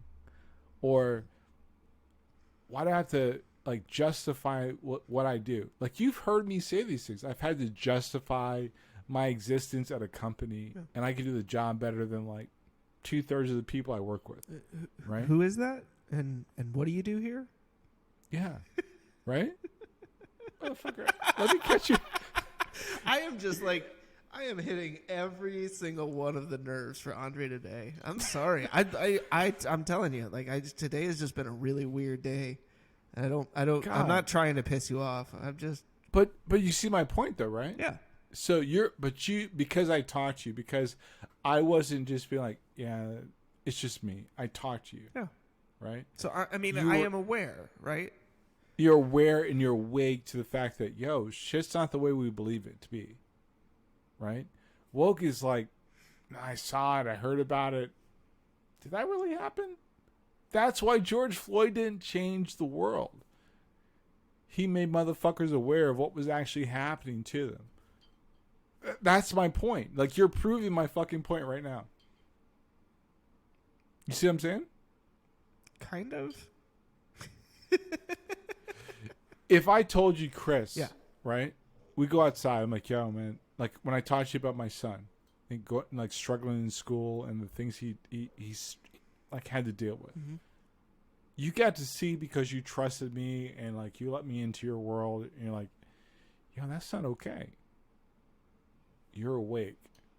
So when it happens again, you're like, oh, that really happens. There's a personal connection of, no, I know somebody, and it's not like I have a black friend. Right. There's a difference. You have a very like a strong personal connection with it. It's, Right. It's more than just anecdotal, right? I know somebody Yeah. that this happened to. It's like somebody that I care deeply about has been Right. affected by this. I guess in some ways, like So you're at if I'm being honest, you're at my level on how I feel about like social awareness. yeah. I mean, I think that's what it really boils down to. And I feel like in a lot of ways that shirt maybe struck a nerve in a sense because it's like, because to me it just feels like another way of claiming superiority when it comes to social awareness, right? And I just like that's not right. This whole like, oh, I'm woke. Like, I'm not down with the whole woke thing because I don't give a shit. Like, at the end of the day, if you're woke, like, that doesn't mean anything to me, right? Like, woke is not influencing the way that you're behaving. It's simply influencing the way that you are perceived, right? And that's worth very little to me. And so it changes, right? Don't apologize, change the behavior. And I feel like woke is like, man, that's crazy. I'm sorry. You know, it's like, no, that's not the point. I don't need you to apologize. I need you to help me figure out how we fix this. And that's, so we're probably at the same level of like, yeah, yo, like, I don't want to talk about what happened yesterday. Like, what do we do to like different today to fix it? I think part of it, I guess, is that to me, that specific shirt and message is I guess, like spending the energy on woke folk, where it's like, don't people are making money off that. Well, no, I know they are. So I mean, that's what frustrates me. It's like, don't make money off of my despair. Well, okay, that too, right? Like this whole, like there's a profit in it for everybody somewhere, right? At the end of the day, like somebody's making money off of it, but where's that money going? What is that money being used to do, right? Like Black Lives Matter, and I know we've talked about the organization, but just like shirts, flags, all that stuff, right? That money goes somewhere. So what is that money going towards? Is it going to just making more shirts and flags and more crap for them to sell so that they can drake in more money? Or are they finding a way to redirect some of that profit to actual like benefit people? I don't know. I'm not saying one way or the other because I haven't done the research, but I'm just like, that's where I start to kind of look at, are you making a difference or are you just profiting off of this? I'm going to say it because this is how I feel. And, like, hate if you want to hate, get mad if you want to get mad, but do not profit off my despair. Like, that's how I feel about Black Lives Matter. I watched one of the co-founders of that organization on, and yo, I will invite you personally to help me understand it because, to be fair, that episode on defund the police gave me a different perspective. I still don't agree with the message. Mm-hmm. I don't agree with Kamal Bell. Well, you and I have never agreed with the general idea of defunding the police, right? It's like we're not here to cancel the police force, right? Yeah, I just think like, yo, figure out a better way to say what you're trying to say. Yeah. Speak plainly to people. Yeah, you can yell defund police because that sounds great at a rally when you're angry. Yeah, that's about what stuff, right? That's what President Obama said. He actually said that's a catchy phrase. I was like, oh, Kamal Bell went at President Obama like that. So Kamal Bell, if you're listening, you're probably not. Like, help me understand. Like, I'm an East Coast boy. You're a West Coast boy. Right? I think we want the same thing. There's got to be a better way. Hopefully you understand what I'm saying. We have to agree that messaging and, like, as I learned in, like, America's, corporate America, perception is 99% of reality. If that's the message you're giving, you're turning a lot of people off. Right. But if you speak plainly, if we can speak plainly on what we're actually asking for, what I'm asking for is like, yo, have better budgets for your municipality. If New York can take away $1 billion from the police force, what does that tell you about their budget? Yeah, that's a billy, yo. I mean that's straight up not chump change, right? Yeah. I don't have $1 billion in my checking account. No, I mean, there's only like how many billionaires in the world at this point? Yeah. So my point being is like, sure, Malcolm X's message was clear. Martin Luther King's message was clear. Huey Newton's message was clear. we as a community, as black people, as allies, whatever, our message needs to be clear. Yeah. And if defund the police is inflammatory, if it makes people react a certain way where they stop listening to you, it's the wrong message. Same thing with Change Black your Lives words. Matter, right? Yeah. I mean, that created the exact same, like, friction point.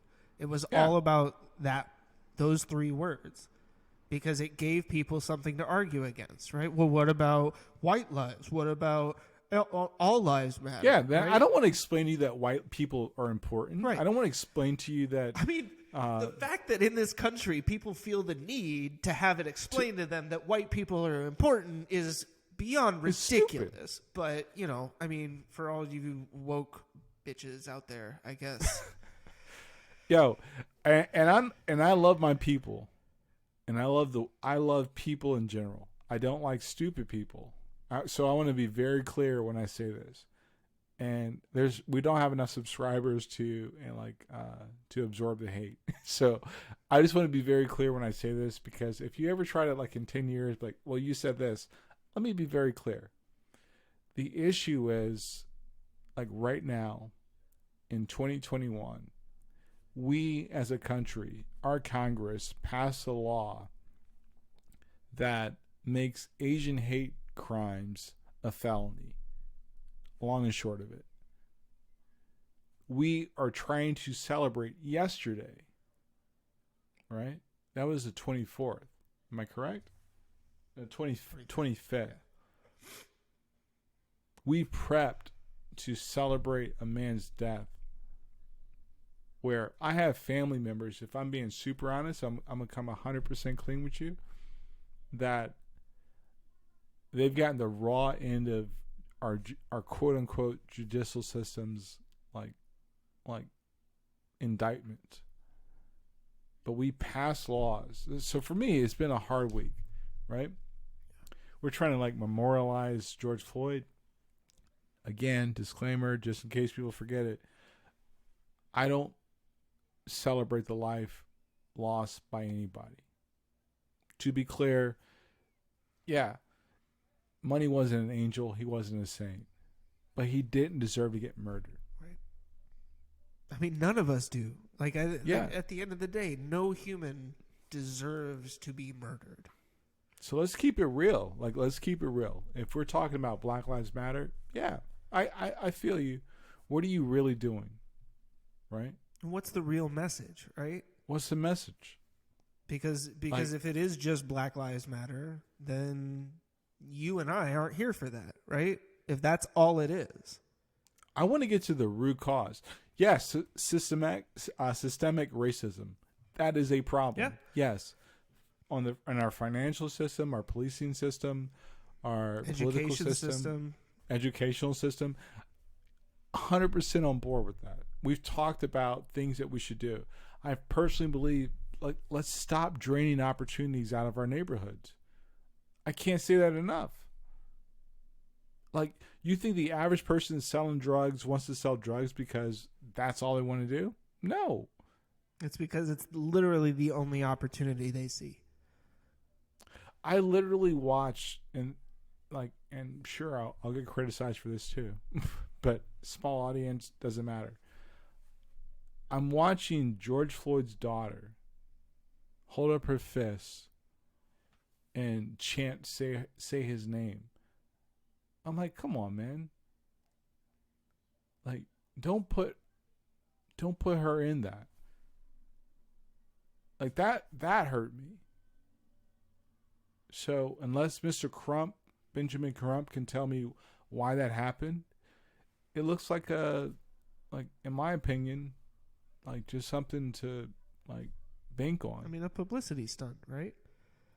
It looks like something to bank on. Like, I'm trying to. No, I know. But that's, I mean.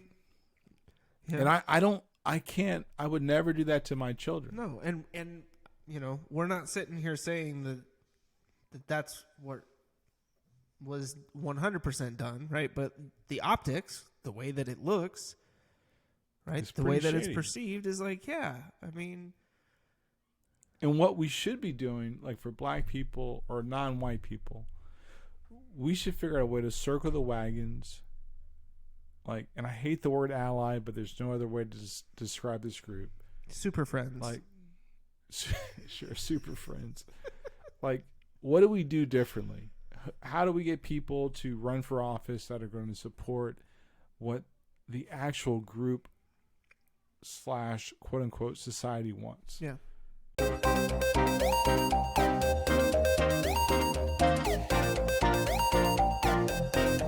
Pop culture.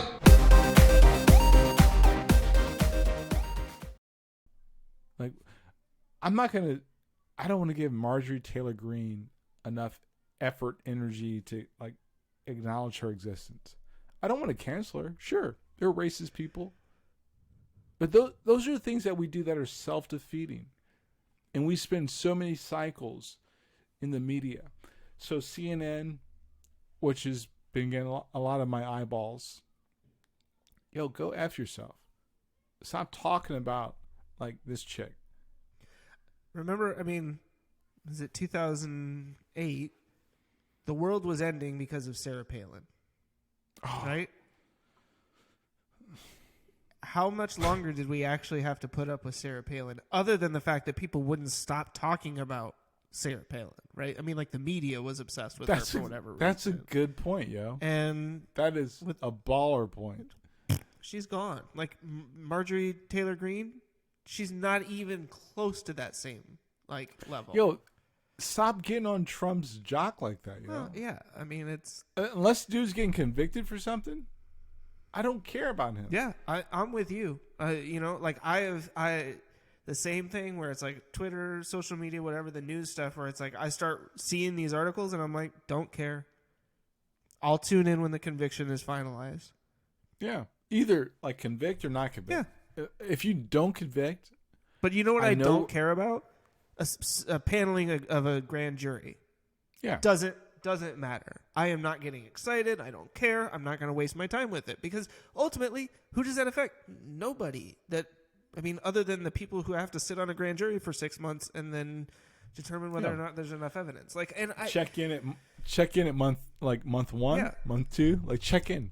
I'm not. Yeah, it's like we were talking about a few weeks ago, where it's like, why I was like on Twitter a bunch and was like, because I want the breaking news, and I realized, well, that doesn't matter, because if it's actually important enough, it's going to make its way to me eventually. Like, and what does it matter, if I'm the first person to know? Oh, so I can tweet and then be like, look at everybody who liked my tweet because I got my tweet out before the other tweeters tweeted, and so the tweet. Yo, and I get, like, I respect people at CNN for having a job, and actually I'm gonna. Yeah, Chris Cuomo, Don Lemon, I'm coming at you. We are coming at you. Yeah, we're coming at you. You took our shtick. No, I had a lot of fun writing that. By the way, that was. I hope you send it and then give them some public love. I will say this, like, there are a couple things. One, Don Lemon. It wasn't until COVID and I actually watched your show and actually listened to what you said that I actually like you. Like, I was anti, like, Don Lemon. Chris Cuomo, I rock with you. Like, I'm not gonna lie, because you say things that, like, I'm thinking, and I wish I went to law school, because I would have fun in a courtroom. The conversations that people want to have, and I actually, Mr. Cuomo, I want to say this to you also, specifically. Chris Cuomo, I was saying reasonable people well before you, but we are on the same page. I mean, it's only one of our three-pronged attack when we go to court against these two. Mr. Lemon. Mr. Donald Carlton Lemon. That's his name? Yeah. Oh, word? Mr. Christopher Charles Cuomo and Mr. Donald Carlton Lemon. I mean, it's pretty appropriate, right? Yeah, well, that's fair. Seriously, you guys are having conversations that people are probably... He's dancing. I was doing the Carlton. That people are probably having, and I respect that. Yes. I mean, at the end of the day, I think Andre and I are both fans of Chris Cuomo and Don Lemon over the last year in particular. The exchanges that they had during that handoff period in between their shows on CNN We're classic. Were classic. I mean, it's just some really great banter. It's almost banter or like actually talking like friend to friend. Yeah. Well, yeah, I don't know. I consider that to be banter, I guess. Okay. Because I think it's just like... I consider it conversations because if I'm being honest, banter is probably a little bit more like... It's cheapening what was actually happening. Sure. Yeah. No, that's a really good point because there were times where they were not on the same page, right? That they didn't agree. And I don't remember what it was specifically, but there was that one moment where I felt like Chris Cuomo just kept trying to kind of like, but Don, and Don was just like, no, man, I'm not here for it. Those. Yeah. And I mean, look, I know that we are not Chris Cuomo and Don Lemon. Like, we're not those guys. We don't have their credentials. But the point I hope people understand is that we are able to have conversations too, right? Like all of us are. Right. Those same conversations. And it's okay to say, hey, man, this is what I think. No. Sorry, man. Like, I mean, I still love you, but no, that's not the way I see it, right? And like you and I have times like that, and where we don't agree on necessarily exactly where things are, but that's okay because ultimately, like, we take the time to continue to listen to each other. We don't shut each other out. We continue the conversation, and hopefully, like, you know, one or both of us ends up learning something from that, right? I mean, I think that you're right. I agree with everything you just said. I think the challenge we've had is the past almost 3 years. Like, and like before this podcast and YouTube stuff, like there were racial things that threw me off my game. Yeah. Like, and I struggled. I struggled to look at people I care about in the same light. And I felt alienated. And that is, correct me if I'm wrong, but I struggled. No, and I think, you know, for me, while I wasn't going through the same thing, seeing somebody that was such a close personal friend and somebody that I cared about so much go through that, and at the same time, I think really, because frankly, that was probably the first time that I had really witnessed something like that happen in my life, you know, like firsthand. I've heard stories and stuff, but witnessing or, you know, like having that happen to somebody at the company that I worked with was something new to me. And it really, like, I think in a lot of ways I had always kind of believed, well, yeah, like I know you hear those stories, but that kind of stuff doesn't really happen, right? And then all of a sudden it was like, I'm awake. Every it was like every week, yo. Like, yeah. And it wasn't just my professional life; it was my personal life. And like, I think those conversations are beyond. Well, I have a black friend or I have a white friend, and I, you know, I'm open. Like my ex-wife. Look, my wife is like Hispanic. She's from Peru, Chapum, Callao. I love salsa. I love I love that whole life. My ex-wife is white. I have kids that are mixed, and the juggling act and the hits I were getting were they were overwhelming me because I can't react to everything. I can't just do what's great for me by myself, and I there's a power, and like that word is overused a lot, unfortunately, but there's a power in being able to kind of like express those things so that way you can actually refocus. Chris and the other people in my circle, they've heard me just like I struggled for it's and I say 3 years, almost 3.5 years.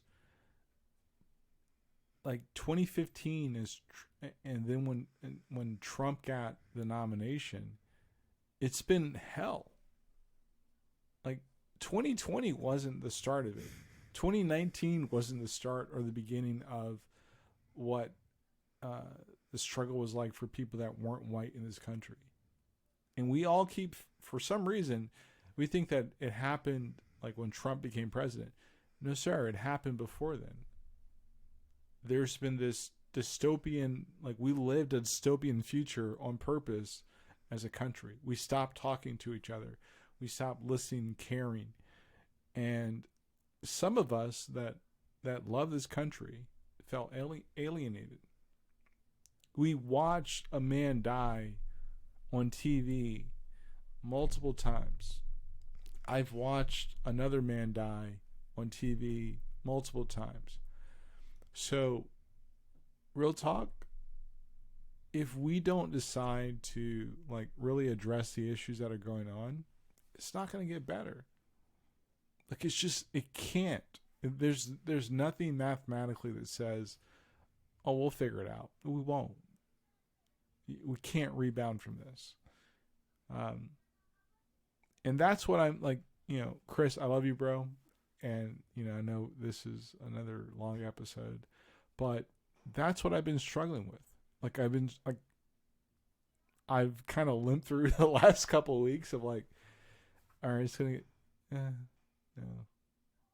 I've watched, laws passed in Congress. I'm like, yeah, so maybe that, pushes this up. Sorry, my dog was barking at me in my window over here. It's Christy took him outside, distracted me. No, I mean, I think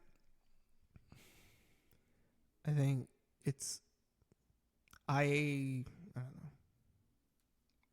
know. Well, I just kind of don't want to talk about certain things. And you probably know, I'm like, oh, he knows that, but it's because I can't reconcile it. You can't reconcile stupid for like wisdom. Like, right. I mean, there's no right. Well, what is the benefit in spending our time trying to make sense of something that's nonsensical, right? That has no logic behind it. You can't ascribe logic to something when someone's making decisions that logically, and that's where I think we kind of find ourselves right now, is we're watching a bunch of illogical things happen and trying to figure out, where have all the reasonable people gone, right? Like, why are so many of us, because I think that you and I would include ourselves amongst that group, right? Where are the rest of us in all of this? Like, why are we continuing to let these things happen instead of banding together and saying, no, like, the reasonable ones are putting our foots down, like, feet down, foots down, feet down. You're an idiot. Yeah, that's... I should have just let you like close it out, and I was like, no, I'm going to add my white man's perspective on the end of it. Oh man. Well, with that, we've hit the rails. We're super glad you joined us. You can always catch us. Go to chrisandandreshow.com. Check out things that we write about on our blog. Andre has at least 2 new blog posts up. Yeah, I'm going to keep writing more because I love my M1 MacBook Air. So I'll wake up in the middle of the night and just start typing. Apple is not a sponsor. We have no sponsors. We have no sponsors. We pay for this all out of our own pockets. We are on SoundCloud. Thank you, SoundCloud. 807 roughly. Yeah, we add more every day. That I will say, like, the SoundCloud community is probably one of the most supportive communities that I've been a part of. Like, we get likes and reposts all the time, constantly getting new followers. So yes, thank you to everybody. Yeah. We're on TuneIn, Google Podcasts, Apple Podcasts. Yeah, y'all aren't doing crap, so we're not thanking you. No, just kidding. We love all of you guys as well. Seriously, all of our listeners and viewers, you guys rock. You're the reason, other than this other handsome gentleman that I'm looking at on the screen here, that we do this every week. You're such an idiot. But we're super glad you joined us. If you have any questions, comments, feedbacks, please send us an email at comment. Gosh, I changed it at Chris and Andre Show. Which is it? Does it have an S? I think it does. Should. I'm just going to say. Yeah. Comments at chrisandandreshow.com. I'm Andre at chrisandandreshow.com, and he's Chris at chrisandandreshow.com. We really do appreciate everybody listening to us. We're on Twitter at the Chris and Andre Show. Nope, just at Chris and Andre. Geez, I'm. It's okay. I'm struggling. I'm sad. We have been on Facebook, the Chris and Andre Show, although the lack of engagement there leads me to believe that I'm just going to give up at some point. We are on Instagram, also the underscore Chris underscore and underscore Andre underscore show. Because, yeah, I'm that guy. And that's pretty much it. We don't really do anything else anywhere. So, yeah. We're I'm going to close it out. Hey, just try to be nice to people. Like, that's all I got, you know. We all have our stuff. We all want to, like, live our best lives. Just help each other out to be the best person they can be. Yeah, that's all I got. I'm not going to do what I did previously and, like, tag on to it. I'm just going to leave it at that. That was beautiful. You're such an idiot. As always, I'm Andre. And I'm Chris. And we'll talk to you next time.